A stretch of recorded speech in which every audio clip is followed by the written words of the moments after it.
You're listening to The American Entrepreneur with Ron Morris. To learn more, visit TAEradio.com.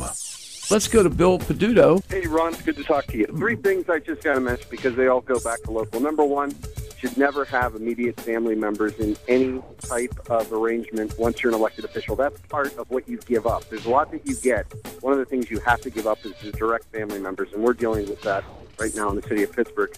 Number two, on these private-public partnerships, there's a reason that private companies are getting involved because they can make a lot of money. These are not being written by governments or by public entities. These are being written by Wall Street in order to find quick money, and they're getting them throughout, obviously, Canada and the United States. And number three, I think you just created a new term. Bondage during office hours now has become misogynism. Bill, go back to number two. You just intrigued me there. Are you telling me that private companies invest in these things? Well, it's not really an investment. What we're looking at right now with the city is a de-investment to basically lease out all of our parking, not just our parking garages downtown, but our parking meters throughout our neighborhoods, our surface parking lots in our neighborhood business districts. And that's the money to make up the pension shortfall, right?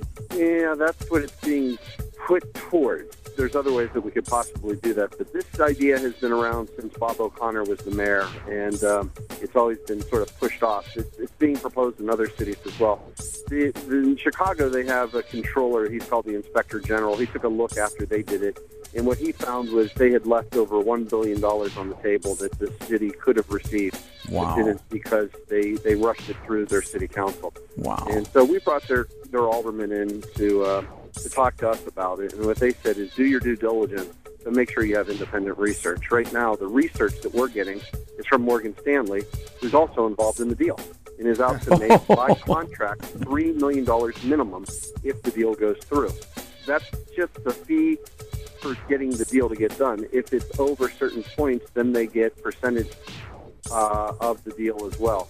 At a minimum, they're guaranteed $3 million. So obviously, the research that they're going to present to us is going to say this is the greatest thing you can imagine.